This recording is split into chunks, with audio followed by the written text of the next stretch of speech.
Welcome to Part 9 of GrandCanyon.com's 10 most frequently asked questions and the questions you should be asking about planning a Grand Canyon vacation.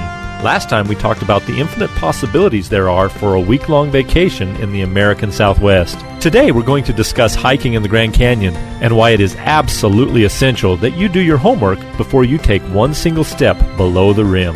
Question number 9. Can I hike to the bottom of the Grand Canyon? Hiking in the Grand Canyon is one of the best ways, if not the best way, to appreciate the beauty and the complexity of this unique environment. As you descend further and further below the rim, you discover that the Grand Canyon is actually made up of dozens of sub-canyons, and each of them is a world unto itself. Unfortunately, the Grand Canyon is also one of the most challenging hikes a person can undertake. At first, a hike in the Grand Canyon seems easy. Of course it does. You're walking downhill. The hard part comes afterward when you're already tired, sore, and facing a grueling uphill climb. Add searing summer temperatures to the mix and you've got a recipe for potential disaster if you're not prepared. And if you think that this warning only applies to people who are past a certain age, carrying a few extra pounds, or are otherwise out of shape, think again. The rangers of the National Park Service, who annually respond to dozens of calls to aid hikers in trouble on inner canyon trails, report that many of them are young, so-called healthy men who overestimated their physical abilities. So the more appropriate question to ask would be, what does hiking in the Grand Canyon entail, and is it right for me and my family to do? When hiking in the Grand Canyon, one must figure on doubling the time to hike out that it takes to hike down. So 1 hour down equals 2 hours up, and so on. Water and food, preferably high-energy, salty snacks, should be carried if you're planning on going any further than a mile or spending any more than 1 hour's time. If hiking in the summertime, get started early in the morning to avoid the severe heat of midday. Hiking from the canyon rim to the river and back in one day is always strongly discouraged. A hike to the bottom of the canyon is at the very least an overnight trip, and one that requires at least 1 year's advance reservation at Phantom Ranch, or a backcountry permit, which must also be reserved, sometimes 4 months ahead of time, although it doesn't hurt to try standing by when you're at the Grand Canyon. Fortunately, there are much easier ways to get to the bottom of the Grand Canyon, which won't leave you hurting afterwards. The trip for you might be the Inner Canyon Jeep Tour. This is our newest tour where you can actually ride to the bottom of the Grand Canyon, but not on 4 feet, on 4 wheels. The Inner Canyon Jeep Tour will show you Arizona's living history from rim to river, and some cool places in between. This is an all-day excursion where you can choose to be picked up in either Tucson or Williams. You'll tour one of the last remaining segments of Old Route 66 and pass through Seligman, which was the true-life inspiration for the town of Radiator Springs in Disney's Pixar movie, Cars. Keep an eye out for Mater and Red. They're still here. In Peach Springs, Arizona, you'll uncover one of the Grand Canyon's real hidden secrets, the Grand Canyon Caverns, a rare example of a dry cavern. This massive limestone cave has unusual features, such as rock formations resembling snowballs, chambers lined entirely in white, and gleaming crystals which led its early discoverers to believe they'd found diamonds. They were wrong. But the Grand Canyon Caverns is still a treasure in its own right. After touring the caverns, you'll board safari vehicles and go even further to the depths of the earth, all the way to the bottom of the Grand Canyon.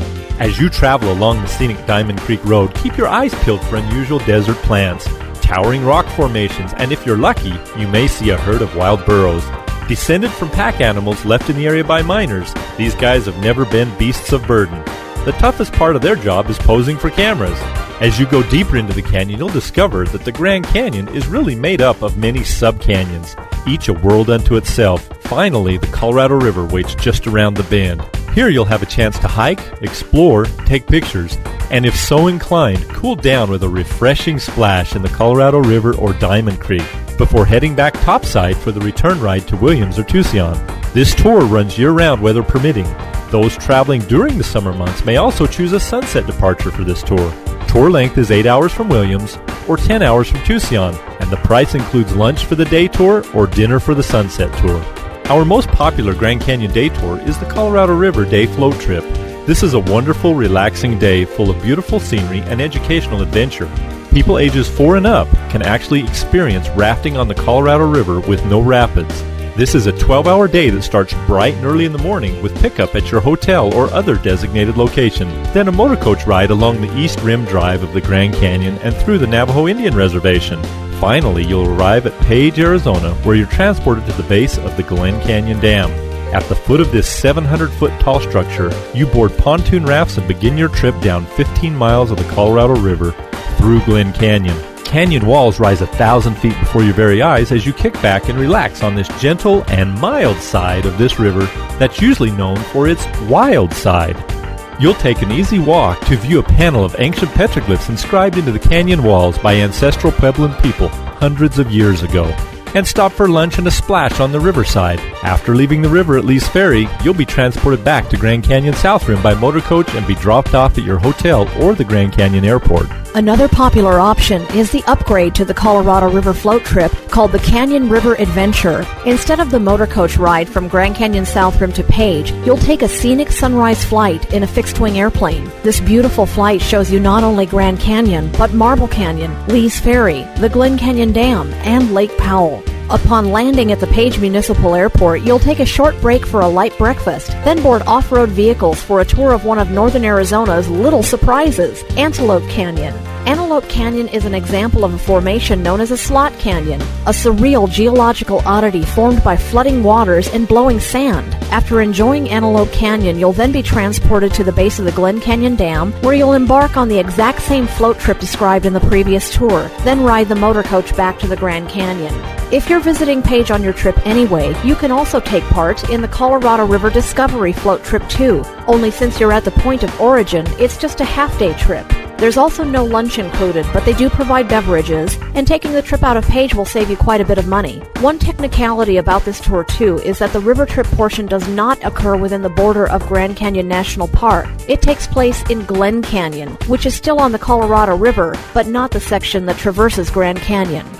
If you're visiting Las Vegas, you might also consider going to the bottom of the Grand Canyon at Grand Canyon West. Operated by the Hualapai Indian tribe, Grand Canyon West is the newest Grand Canyon park. In development since the early 1990s, Grand Canyon West offers opportunities not available at Grand Canyon National Park, namely the ability to get to the bottom of the Grand Canyon with relative ease. Our best-selling Las Vegas Grand Canyon tour is the Grand Voyager. This is an exciting day that begins with pickup at your hotel and transportation to the Boulder City Municipal Airport, where you'll board a fixed-wing airplane for a flight over Hoover Dam, Lake Mead, and the western rim of the Grand Canyon. Upon landing at Grand Canyon West, you'll board a helicopter for an exciting flight to the very bottom of the Grand Canyon. Here you'll board pontoon boats for a short float trip on the Colorado River. Afterward, time to reboard your chopper for another thrilling ride back to the top. Back rimside, you'll board a motor coach for a tour of Grand Canyon West and the Hualapai Indian tribal lands, stopping for lunch at Guano Point. After lunch, it's time to get back on the plane and head back to Boulder City, where your shuttles wait to take you back to your hotel. Total tour time from hotel to hotel is 7.5 hours, and the price of your tour includes lunch. If the idea of all that flying doesn't appeal to you, consider the Rim to River expedition. Instead of traveling to Grand Canyon West by plane, you would travel by motor coach with a stop at Hoover Dam and a ride through a scenic Joshua Tree forest. Upon arrival at Grand Canyon West, you would then embark on the exact same activities included in the Grand Voyager tour: the helicopter flight to the bottom, the pontoon boat ride, ground tour of Grand Canyon West, and lunch. Like all Las Vegas Grand Canyon tour packages, the price of this tour includes shuttle service from all major hotels on the Strip or downtown. Total tour time from hotel to hotel is about 13 hours. Now, are you really truly crunched for time to the point where you can only spare a few hours? There's a way for you to get to the bottom of the Grand Canyon too. On the Las Vegas Grand Celebration helicopter tour, you'll be picked up at your hotel and transported to the Boulder City Municipal Airport, where your helicopter waits to take you on an amazing trip. After lifting off from Boulder City, you'll soar over Hoover Dam and Lake Mead. Then, you'll descend 4,000 feet to the bottom of the Grand Canyon. Upon landing on the canyon floor, you'll be treated to a light picnic meal and beverages. You can even toast your journey with a glass of champagne. After about 30 minutes, it's time to head back to Boulder City and then shuttle back to your hotel. Total tour time from hotel to hotel is just shy of 4 hours. The Las Vegas Grand Celebration Tour is conducted aboard Belljet Ranger helicopters. Want to go in style? Ask about upgrading to the Las Vegas Canyon Escapes Tour, conducted aboard newer and quieter EchoStar EC-130 helicopters, built expressly for sightseeing. To learn more about any of the bottom of the canyon tours from Las Vegas, visit GrandCanyon.com, scroll down to the paragraph on tours from Las Vegas, Nevada, and look for the links for the Grand Voyager, Rim to River Expedition, or the Grand Celebration Helicopter. And if you'd like to learn more about hiking in the Grand Canyon, stay tuned for instructions on how to order our complete Grand Canyon travel planner. Thank you again for watching. Join us tomorrow as we discuss a popular Grand Canyon tour that isn't really a Grand Canyon tour, but it is still a heck of a lot of fun. The Grand Canyon Railway.